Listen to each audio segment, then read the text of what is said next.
Catequesis número 29 de la Teología del Cuerpo, titulada Relación entre la concupiscencia y la comunión de las personas, o bien también titulada El significado de la vergüenza originaria en las relaciones interpersonales hombre-mujer.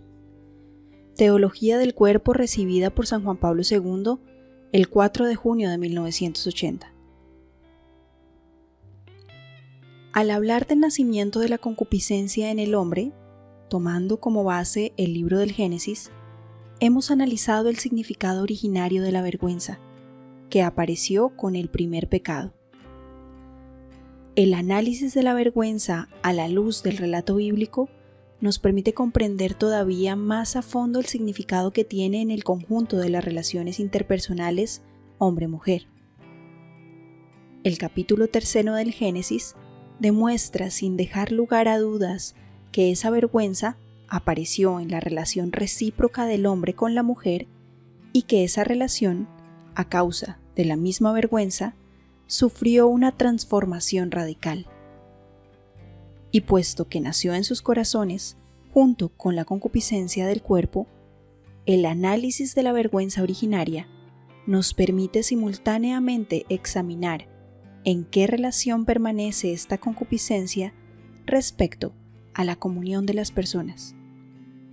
Comunión que por el hecho de haber sido creados a imagen de Dios, les ha sido entregada y a un tiempo asignada como tarea al hombre y a la mujer.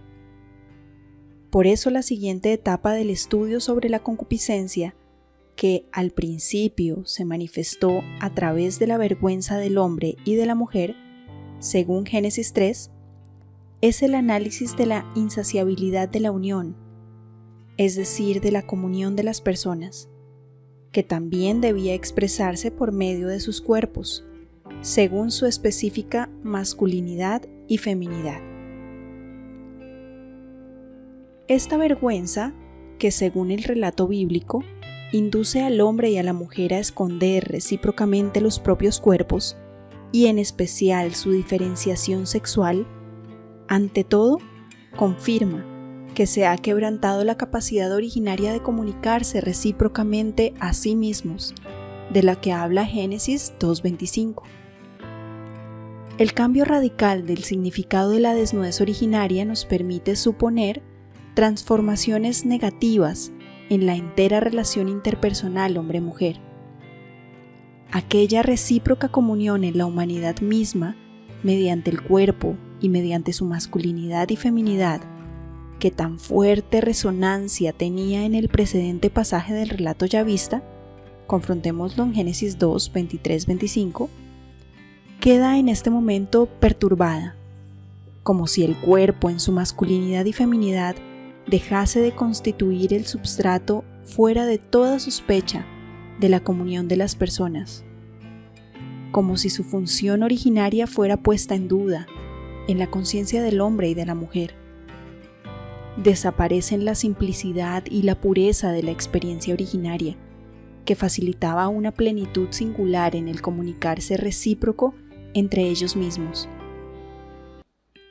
Obviamente, los progenitores no cesaron de comunicarse recíprocamente a través del cuerpo y de sus movimientos, de sus gestos, de sus expresiones. Pero desapareció la simple y directa comunión de sí vinculada con la experiencia originaria de la recíproca desnudez. Como de improviso, apareció en su conciencia un umbral infranqueable que limitaba la originaria donación de sí al otro, llena de confianza en todo lo que constituía la propia identidad y al mismo tiempo diversidad, femenina por un lado y masculina del otro. La diversidad, o sea, la diferencia del sexo masculino y femenino, fue bruscamente sentida y comprendida como elemento de recíproca contraposición de personas. Esto lo atestigua la concisa expresión de Génesis 3:7 cuando nos dice: se dieron cuenta de que estaban desnudos, y su contexto inmediato. Todo esto forma también parte del análisis de la primera vergüenza. El libro del Génesis no solo delinea su origen en el ser humano, sino que también permite desvelar sus grados en ambos, en el hombre y en la mujer.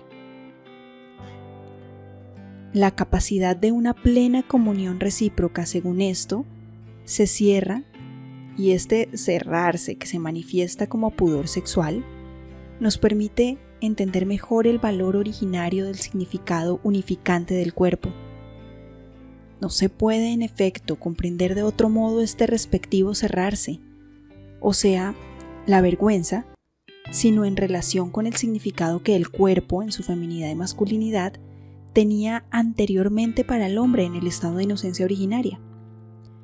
Ese significado unificante no debe ser entendido solamente en su referencia a la unidad que el hombre y la mujer como cónyuges debían constituir, convirtiéndose en una sola carne, como dice Génesis 2:24, a través del acto conyugal, sino también en referencia a la misma comunión de las personas, que había sido la dimensión propia de la existencia del hombre y de la mujer en el misterio de la creación. El cuerpo, en su masculinidad y feminidad, constituía el substrato peculiar de esa comunión personal. El pudor sexual del que trata Génesis 3:7 atestigua la pérdida de la originaria certeza de que el cuerpo humano, a través de su masculinidad y feminidad, es precisamente ese substrato de la comunión de las personas, de que simplemente la expresa, de que sirve a su realización y también a completar la imagen de Dios en el mundo visible. Este estado de conciencia de ambos tiene fuertes repercusiones en el contexto ulterior de Génesis 3, del que en breve nos ocuparemos. Si el hombre, después del pecado original, había perdido, por así decirlo, el sentido de la imagen de Dios en sí, esto se manifestó por medio de la vergüenza del cuerpo. Confrontémoslo particularmente en Génesis 3, 10, 11. Esta vergüenza, al invadir la relación hombre-mujer en su totalidad, se manifestó mediante el desequilibrio del significado originario de la unidad corpórea, es decir, del cuerpo como substrato peculiar de la comunión de las personas. Como si el perfil personal de la masculinidad y la feminidad, que antes ponía de relieve el significado del cuerpo en orden a una plena comunión de las personas, se diese ahora el puesto a la sola sensación de sexualidad respecto al otro ser humano. Y como si la sexualidad se convirtiera en un obstáculo en la relación personal del hombre con la mujer, al ocultársela recíprocamente, según Génesis 3:7, ambos la manifiestan como por instinto.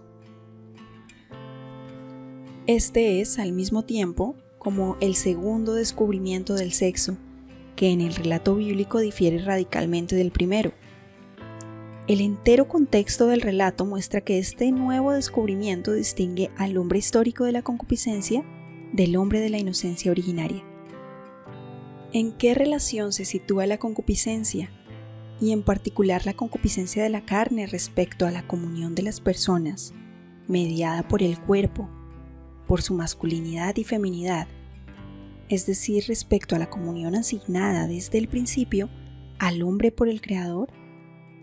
He aquí el interrogante que es necesario plantearse precisamente con relación al principio, acerca de la experiencia de la vergüenza a la que se refiere el relato bíblico. La vergüenza, como ya hemos observado, se manifiesta en el relato de Génesis 3 como síntoma de que el hombre se separa del amor del que era partícipe en el misterio de la creación, según la expresión joánica, lo que viene del Padre. Lo que está en el mundo, es decir, la concupiscencia, lleva en sí una dificultad casi constitutiva de identificación con el propio cuerpo, y no solo en el ámbito de la propia subjetividad, sino todavía más respecto a la subjetividad del otro ser humano, de la mujer para el hombre y del hombre para la mujer. De aquí la necesidad de esconderse ante el otro con el propio cuerpo, con aquello que determina la propia feminidad, masculinidad. Esta necesidad demuestra una falta fundamental de confianza, que indica de por sí el derrumbamiento de la relación originaria de comunión.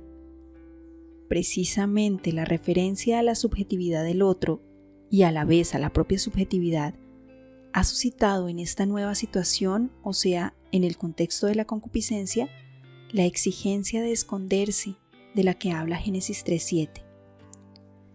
Y precisamente aquí nos parece redescubrir un significado más profundo del pudor sexual y también el pleno significado de este fenómeno al que se remite el texto bíblico, para poner de relieve el límite entre el hombre de la inocencia originaria y el hombre histórico de la concupiscencia.